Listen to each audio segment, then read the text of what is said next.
السلام علیکم ورحمۃ اللہ وبرکاتہ۔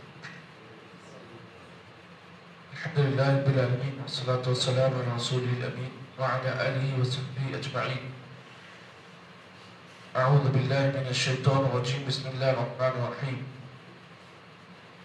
اینما تکونوا یدرککم الموت ولو کنتم فی بروج مشیدہ وإن تصبهم حسنة يقول هذه من عند الله وإن تصبهم سيئة يقول هذه من عندك قل كل من عند الله فما لهؤلاء القوم لا يكادون يفقهون حديثا۔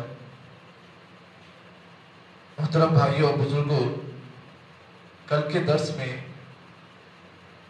آپ حضرات کے درمیان میں سورہ نساء کی آیت نمبر 77 پر کچھ باتیں بیان کی گئی، جس میں اللہ تعالیٰ نے یہ بات کہی کہ انسان جہاں کہیں بھی ہو موت اسے آ کر رہے گی، اور اگرچہ وہ اپنے آپ کو موت سے بچنے کے لیے کسی مضبوط قلعے میں بند کر لے تب بھی وہاں بھی موت اس کے پاس پہنچ جائے گی۔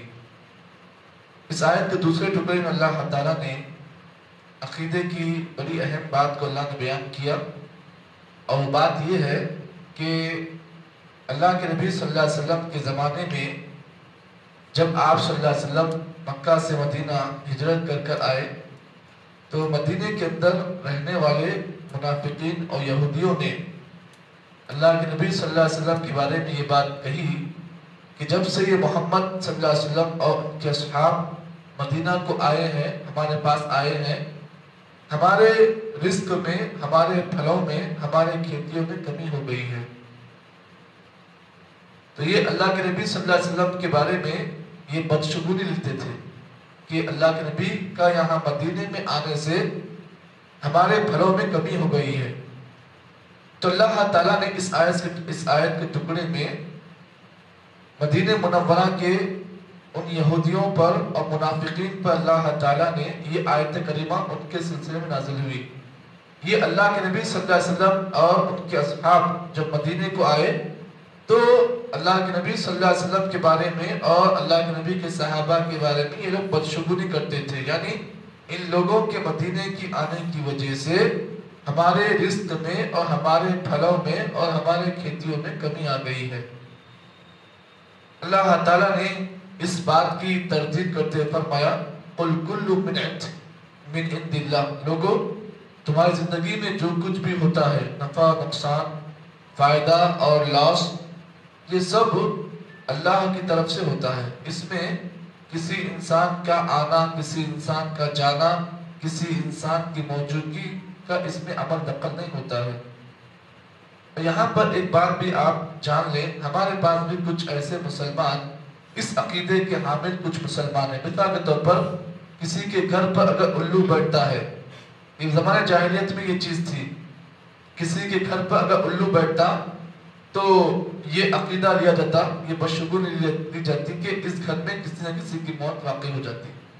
یہ عقیدہ اللہ کے نبی کے زمانے میں تھا کہ کسی کے گھر پر اگر الو بیٹھتا تو اس گھر میں کسی نہ کسی کا انتقال ہو جاتا۔ آج بھی کئی مسلمان ایسے ہیں کہ اگر راستے سے بلی گزرتی ہے تو اس کام کو وہ لوگ نہیں کرتے تھے۔ اور اللہ کے نبی کے زمانے میں کچھ لوگ ایسے بھی تھے جو کسی کام کو کرنے سے پہلے تیر چلاتے۔ اگر اس تیر میں کیا ہوتا، دو تیر ہوتے، ایک تیر میں ہوتا کہ افعل، یہ کام کر، تو وہ تیر اگر وہاں جا کے گرتی تو وہ آدمی وہ کام کرتا۔ ایک تیر مارتے جس میں لا تفعل بلکہ لکھا تھا، یہ کام مت کر، تو دونوں تیر مارتے، جو تیر اگر لگتی تو وہ کام وہ آدمی کرتا، اور جو تیر نہیں لگتی تو اس کام کو وہ نہیں کرتا۔ تو یہ اللہ کے نبی کے زمانے میں ایسے لوگوں کا عقیدہ تھا جو کسی بھی کام کو کرنے سے پہلے بدشگونی لیا کرتے تھے۔ اور آج ہمارے پاس بھی افسوس کے ساتھ کہنا پڑتا ہے کہ بعض گاؤں وغیرہ میں، بعض قریوں میں یہ رواج آج بھی موجود ہے۔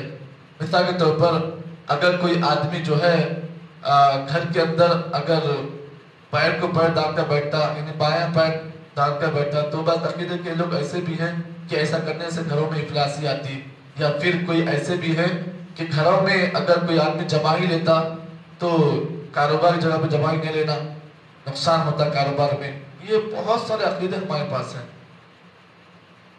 یوں سمجھے کہ عقیدے جو آئے ہوئے ہیں مسلمانوں کے پاس یہ ہماری طرف سے نہیں ہے، یہ جو پچھلے زمانے میں جو بوڑھی عورتیں ہوتی تھی یہ لوگ ایسا بولتے تھے کہ اگر کوئی آدمی چبائی لیا گھر میں، اسے کیا بولتے ہیں اونگ، اسے اونگ بولتے ہیں، اگر اونگ لیا تو کاروبار میں نقصان ہو جاتا، اگر پیر کو پیر ڈال کے بیٹھتے، بایاں پیر ڈال کے بیٹھتے تو جو ہے گھروں میں افلاسی آتی، مغرب کے ٹائم ناخن کاٹے تو ایسا ویسا ہوتا. یہ سب یہ بدشگونی کی چیزیں ہیں یہ، جبکہ اسلام کا اس سے کوئی تعلق نہیں ہے.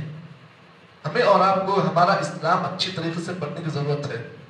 آپ اس بات کو بھی جان لیں، اللہ کے نبی صلی اللہ علیہ وسلم کے زمانے میں یہ چیز ہوا کرتی تھی. اور آپ کو یہ بات بتا دوں کہ جب حضرت موسیٰ علیہ السلام اور ان کی قوم، حضرت موسیٰ بنی اسرائیل جو حضرت موسیٰ قوم ہے، جب فرعون کے پاس یہ لوگ جاتے اور فرعونیوں کو اس وقت کوئی نقصان ہوتا، کوئی فائدہ ہوتا، تو یہ لوگ فرعونی کہتے کہ ہمیں جو فائدہ ملا ہے نا یہ ہمارے رب کی طرف سے ملا ہے. اور جب کوئی انہیں نقصان پہنچتا، کوئی انہیں تکلیف پہنچتی، تو وہ لوگ کیا کرتے؟ حضرت موسیٰ اور ان کی قوم پر کہتے کہ یہ لوگوں کے آنے کی وجہ سے ہمیں نقصان ہوا.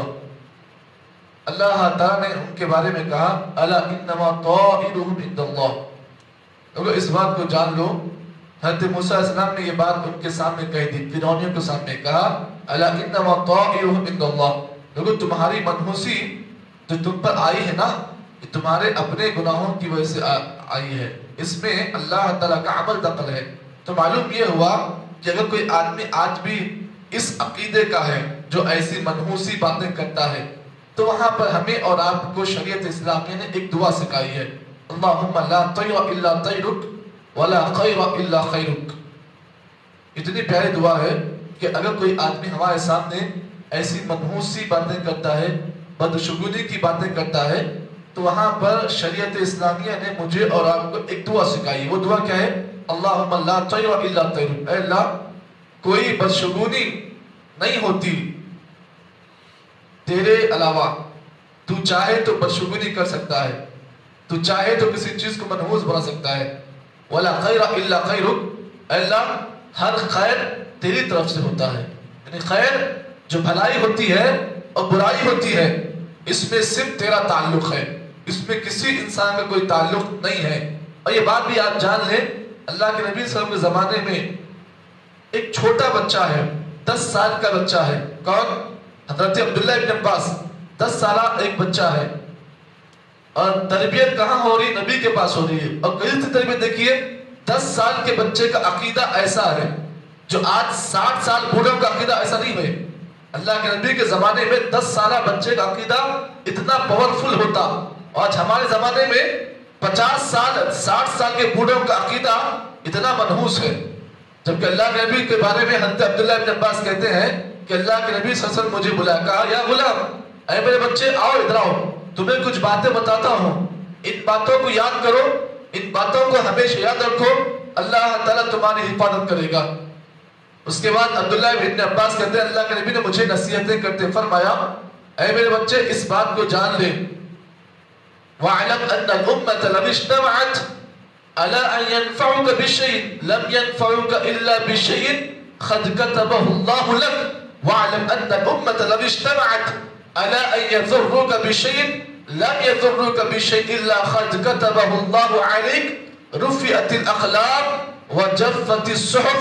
عبداللہ ابن عباس کہتے ہیں اللہ کے نبی نے مجھے نصیحت کرتے فرمایا اے بچے اس بات کو جان لے، اگر پوری امت مل کر، پوری قوم مل کر، پورے لوگ مل کر اگر تجھے نفع دینا چاہے، فائدہ دینا چاہے، تو نفع نہیں دے سکتے اتنا ہی جتنا اللہ نے تیرے مقدر میں لکھ دیا ہے. اور اس بات کو بھی جان لے اے میرے بچے، اگر سب لوگ مل کر تجھے نقصان دینا چاہیں، نقصان نہیں دے سکتے مگر اتنا ہی جتنا اللہ نے تیرے مقدر میں لکھ دیا. اور آگے اللہ کے نبی نے عبداللہ ابن عباس کو یہ بات کہی، کہا رفعت الاقلام، قلم اٹھا لیے گئے، وجفت الصحف، اور صحیفے سوکھ گئے. معلوم یہ ہوا کہ تقدیر آج سے کئی سال پہلے لکھ دی گئی ہے. اب زندگی میں جو بھی فیصلے آنے والے ہیں وہ تقدیر کے فیصلے جو لکھے گئے ہیں اسی کے مطابق زندگی میں آئیں گے. تقدیر کب لکھی گئی ہے؟ یہ تقدیر آسمان اور زمین کے پیدا ہونے سے تقریباً 50,000 سال پہلے تقدیر لکھی جا چکی ہے. اور اس سے بڑھ کر انسان جب ماں کے پیٹ میں تھا اسی وقت فرشتے کو اللہ تعالیٰ جو بھیجتا ہے 120 دن کے بعد 4 نطفہ جو انسان کا جب پیٹ میں جاتا ہے ماں کے پیٹ میں، اور وہ نطفہ 120 دن کا جب ہوتا ہے تو پھر ایسے موقع پر اللہ تعالیٰ ایک فرشتے کو بھیجتے ہیں. وہاں پر فرشتہ جو ہے اللہ کے حکم سے 4 باتیں لکھتا ہے. انسان کتنے سال زندہ رہے گا، کتنا کمائے گا، اور اچھا رہے گا یا برا رہے گا. یہ 4 باتیں ہر انسان کی تقدیر میں لکھی جاتی ہیں. تو اب زندگی میں جو فیصلے انسان کے ہونے والے ہیں وہ تقدیر کے انہی فیصلوں سے یہ سب چیزیں آتی ہیں.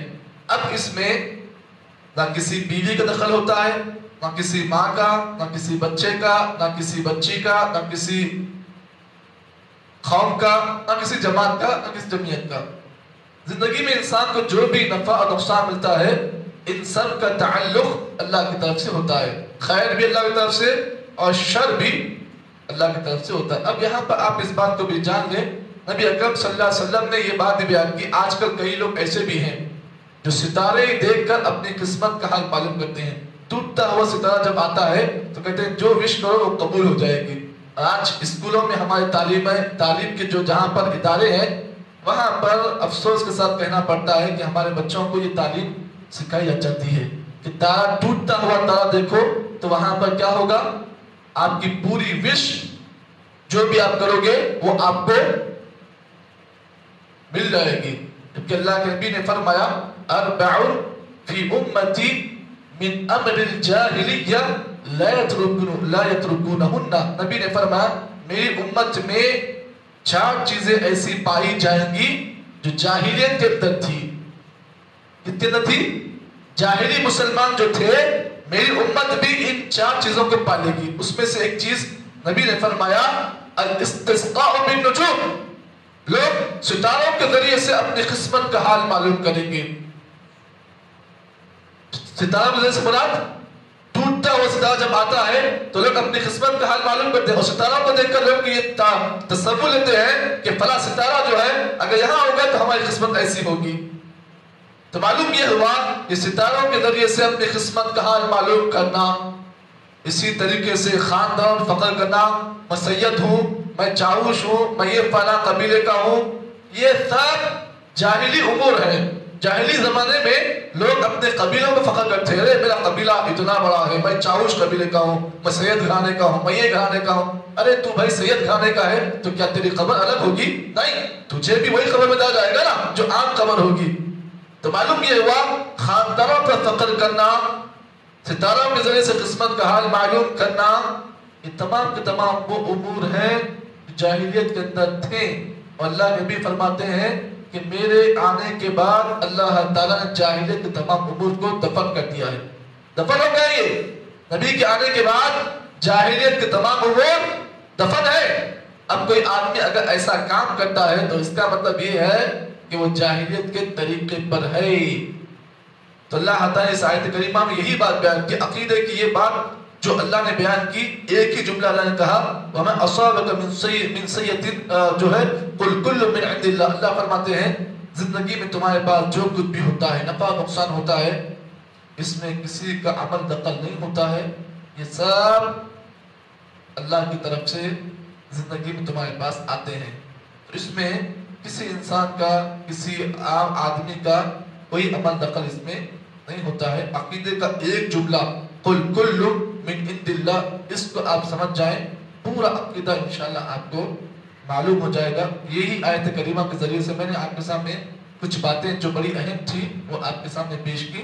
اللہ سے دعا ہے کہ اللہ تعالی ہم تمام کو صحیح عقیدے کے ساتھ زندگی گزارنے کے اللہ تعالی توفیق عطا فرمائے. سبحان اللہ بحمدہ، سبحانک اللہم وبحمدک، اشہد ان لا الہ الا انت، نستغفرک ونتوب الیک.